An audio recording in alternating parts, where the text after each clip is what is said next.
नमस्कार अने welcome you all to career 247। मैं हूं प्रशांत धवन। नाउ दो बहुत ही बड़ी न्यूज आई है आज। एक तो ये कि पीएम मोदी पहुंच चुके हैं यूएस में, इनका भव्य वेलकम हुआ है। डोनाल्ड ट्रंप एक स्पेशल डिनर होस्ट करेंगे इनके लिए व्हाइट हाउस में, और साथ ही साथ मणिपुर स्टेट में फाइनली लंबे समय के बाद प्रेसिडेंट्स रूल लग चुका है। यहाँ पे आप देख पाओगे प्रेसिडेंट्स रूल इम्पोज इन मणिपुर। और बाय द वे ये मैं स्किप नहीं करना चाहता, दिखाई देता हूँ आपको। कितना विचित्र नजारा है।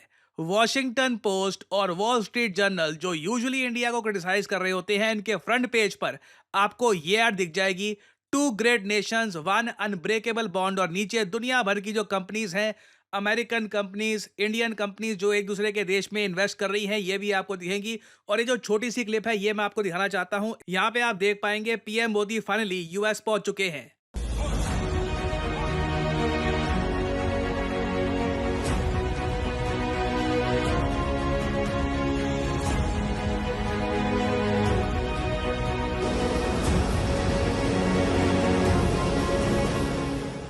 नाउ आप लोग अगर यहाँ पे सोच रहे हैं वाह पीएम मोदी का क्या वेलकम हुआ है, ये यूएसए में इलॉन मस्क, यूएसए के unofficial president Donald Trump, official president मजाक कर रहा हूँ, ये of course Elon Musk Donald Trump दोनों से मिलेंगे। उसके अलावा यूएसए में बहुत सारे सीईओ से मिलेंगे। बढ़िया विजिट रहेगी, नो प्रॉब्लम व्हाटसोएवर। नहीं, इंटरेस्टिंग बात देखिए, जैसे ही पीएम मोदी लैंड किए, डोनाल्ड ट्रंप ने अपने ट्रुथ सोशल, जो इनका खुद का सोशल मीडिया प्लेटफॉर्म है, वहां पर यह पोस्ट कर दी। बहुत ही ज्यादा इंपॉर्टेंट पोस्ट है ये। इधर ये लिखते हैं 3 ग्रेट वीक्स, मतलब जब से ये प्रेसिडेंट बन गया तब से लेकर अब तक ये कह रहे हैं कि मजेदार 3 हफ्ते रहे हैं। इनके लिए रहे होंगे, बाकी दुनिया के लिए काफी टेंशन भरे रहे हैं। आगे ये कहते हैं परहैप्स द बेस्ट एवर, सबसे बढ़िया 3 हफ्ते गए हैं। मगर आज है सबसे बड़ी announcement, today is the big one, reciprocal tariffs. ये जो दो शब्द है ना, ये कई इंडियन इन्वेस्टर्स को चिंता में डाल देते हैं।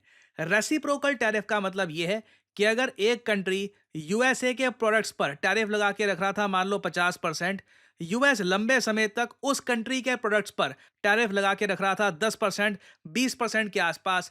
अब ट्रंप कहेंगे अगर तुम्हारे 50% तो फिर हमारे भी 50%। और डोनाल्ड ट्रंप ने यह कहा है कि इंडिया टैरिफ किंग है, तो पॉसिबिलिटी है, अगेन मैं यहां पर यह कहूंगा, पीएम मोदी ट्रंप से बात करें, किसी ट्रेड डील की तरफ बातचीत शुरू हो जाए कि चलो टैरिफ आप भी कम करो, हम भी कम करेंगे, बातचीत करते हैं। ये जो आज रेसिप्रोकल टैरिफ कंट्रीज की लिस्ट आप निकालोगे ना, उसमें भारत का नाम मत डालो। अगर मोदी जी ऐसा कर लेते हैं, that will be a big victory for India. बाकी देखो, ट्रंप आज रात को, कई लोग रात को सोएंगे नहीं आज, वो वेट करेंगे ट्रंप ये कब रेसिप्रोकल टैरिफ की लिस्ट निकालेंगे, कंट्रीज की लिस्ट निकालेंगे कि ये देश हैं। हाँ, थाईलैंड हम पे 60% टैरिफ, लो तुम पर भी 40% एडिशनल टैरिफ।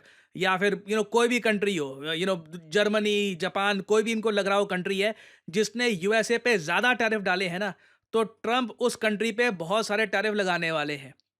और आप समझ लीजिए, अगर इंडिया पे अचानक से लगा देते हैं ये टैरिफ्स, तो इंडिया की स्टॉक मार्केट को भी इससे काफी बड़ा झटका लगेगा। तो पीएम मोदी के पास एक बहुत ही बड़ा, मैं कहूंगा, टास्क है, डोनाल्ड ट्रंप से बात करना, इनको समझाना कि टैरिफ वाला मामला आपस में बैठ के हम सुलझा सकते हैं। वैसे टू बी ऑनेस्ट, आप अगर एक डिप्लोमेटिक जेस्चर के पर्सपेक्टिव से देखो कि डोनाल्ड ट्रंप ने पीएम मोदी को वेलकम किया, इनके लिए व्हाइट हाउस में डिनर होस्ट कर रहे हैं ये, उसके बाद टैरिफ लगा देना बहुत ही ऑड होगा। But again we are talking about Donald Trump.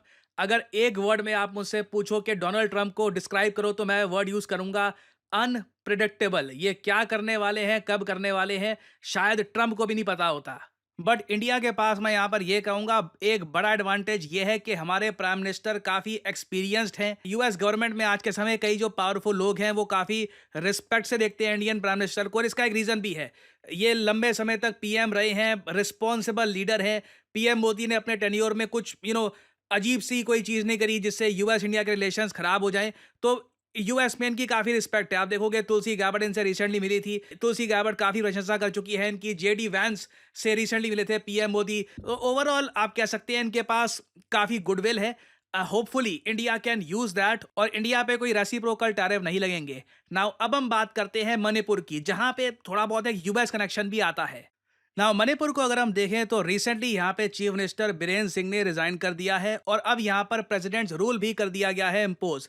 Reason बहुत ही सिंपल है, मणिपुर वायलेंस जो 2023 में शुरू हुआ था ना, अभी भी आप अगर देखो टेक्निकली पूरा खत्म हुआ नहीं है। काफ़ी जगह मणिपुर में जो वॉयलेंस है रोक दिया गया है, मगर अभी भी वहाँ पे सुनने में आता है situation is not 100% under control. तो हमारा अगर हम ओवरऑल देखें 1 साल 9 महीने से भी ज़्यादा का टाइम निकल चुका है। इस बीच अगर हम देखें तो 4700 से ज़्यादा घर डिस्ट्रॉय हो चुके हैं, 220 से ऊपर लोग मारे जा चुके हैं। ये ऑफिशियल फिगर है। जो अनऑफिशियल फिगर्स है ऑफ कोर्स जो कई इंटरनेशनल मीडिया वाले जो कोट करते हैं वो लोग कहते हैं कि और भी ज़्यादा लोग मारे गए थे और 60,000 से ज़्यादा लोग डिस्प्लेस हो चुके हैं। और आप एक बात नोट करना, मणिपुर यूएस मीडिया के रेडार पे भी लंबे समय से था। मणिपुर में जो भी डेवलपमेंट हुई है यूएस मीडिया ने कैटेगोरिकली इसको कवर किया है। कई यूएसए में जो क्रिश्चियन आउटलेट्स हैं इन्होंने मणिपुर वायलेंस को स्पिन करके ऐसे भी दिखा दिया कि इंडिया की मणिपुर स्टेट्स में जो क्रिश्चियंस हैं इन पे अत्याचार हो रहे हैं। नाउ मुझे एक बात यहाँ पर यह बोलनी पड़ेगी, डोनाल्ड ट्रंप ना दुनिया भर में, चाहे साउथ अफ्रीका हो, भारत हो, कहीं भी जो वाइट लोग हैं यूरोपियन एंसेस्ट्री के, उन पे कुछ अगर हो जाए तो आवाज़ उठाएंगे। और जो क्रिश्चियन फेथ के लोग हैं उन पर कहीं से भी आहट आ गई ना कि उन पर कुछ हुआ है तो डोनाल्ड ट्रंप आवाज़ उठाने वाले हैं, क्योंकि उनका जो वोटर बेस है वो काफ़ी कंजर्वेटिव क्रिश्चियंस वाला है। तो मणिपुर में फाइनली प्रेसिडेंट्स रूल लगा देना एक बड़ी न्यूज़ है। इससे हमको उम्मीद है कि फाइनली अब प्रेसिडेंट्स रूल के अंडर हम जो भी यहाँ पे वॉयलेंस है, जो भी अराजकता है, इसको ख़त्म कर सकते हैं, समाप्त कर सकते हैं। और यूएस मीडिया ने भी इस बात को प्रॉपर्ली कवर किया है कि India imposes direct rule on it's restive Manipur state. और आपको याद होगा 1 महीने पहले हमने फॉरेनर्स की एंट्री मणिपुर में रोक दी थी। और इसका एक कई रीज़न भी है। एक यूएस आदमी था जिसका एक मिलिट्री बैकग्राउंड भी है, ये ड्रोन बांट रहा था मणिपुर अल्ट्रास को। जी हाँ, यहाँ पे आप देख पाओगे हम एक अमेरिकन आदमी है डैनियल कॉर्नी। इस पर काफ़ी लोग गुस्सा हो गए थे क्योंकि एक वीडियो सामने आई थी जहां पर ये ड्रोन्स और बुलेट प्रूफ जैकेट्स ये कुकी मिलिटेंट्स को बांट रहा था मणिपुर में। तो मणिपुर में जो भी हो रहा है ना, अमेरिकन्स इसको देखते हैं कि देखिए क्रिश्चियन ट्राइबल्स पे अत्याचार हो रहा है। उनको ये नहीं दिख रहा कि कुकी मिलिटेंट्स और मैतीस के बीच में क्या इशू है।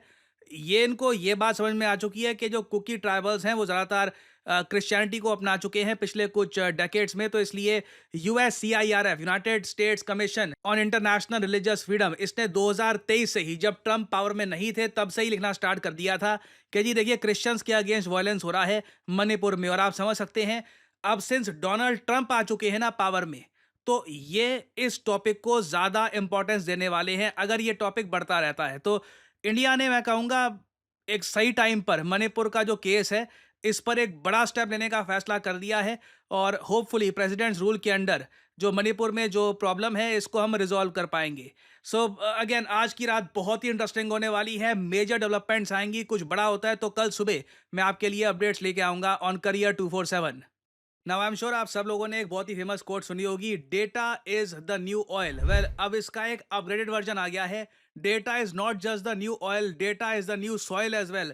डेटा सब कुछ है। डेटा से ही आज के समय बड़ी बड़ी कंपनीज खड़ी हो रही हैं, बिजनेसेस बन रहे हैं, रेवेन्यू जनरेट हो रहा है। और देश को क्या चाहिए आज के समय? भारत को सबसे ज्यादा चाहिए डेटा एनालिस्ट्स। आप देखोगे ऐसे बहुत सारे आर्टिकल पब्लिश हुए हैं कि इंडिया दुनिया को लीड कर रहा है in the demand for data analytics. और अभी भी देखिए भारत की बहुत बड़ी आबादी को पता नहीं है कि डेटा एनालिटिक्स में किस तरीके से करियर बिल्ड करना है, अपने आप को पोजीशन करना है ताकि उनको एक बेहतर जॉब मिल सके। कि और मैं आपको बता दूं, ग्लोबली चाहे यूएस देख लीजिए, यूरोप देख लीजिए, चाइना, हर जगह आपको डेटा एनालिटिक्स के कोर्स मिल जाएंगे। इवन हार्वर्ड यूनिवर्सिटी इसको ऑफर करता है, आईबीएम इसको ऑफर कर रहा है। बट अगेन, पहली बात, ये कोर्सेज काफ़ी एक्सपेंसिव होते हैं। दूसरी बात, ये कोर्सेज प्योर इंग्लिश में आपको मिलेंगे। और फाइनली ये कोर्सेज में आपको लाइव क्लासेस नहीं मिलती। तो आपके पास एक गोल्डन अपॉर्चुनिटी है इस नए प्रोफेशन में। अर्ली स्टार्ट करिए विद करियर 247। कमेंट सेक्शन में जाइए, यहाँ पे आपको लिंक मिल जाएगा, start your career in data analytics. यहाँ पर करिए क्लिक। और यहाँ पे आपको सिंपली क्या करना है, अपना नाम, ईमेल, नंबर और जो यहाँ पे कोड है PD10 ये डाल दीजिएगा। कोड PD10 आप अगर डालते हैं तो आपकी शुरुआती होगी एक डिस्काउंटेड प्राइस से, नहीं तो यहाँ पे आपको बिना वजह 5-6 हज़ार रुपये एक्स्ट्रा पे करने होंगे।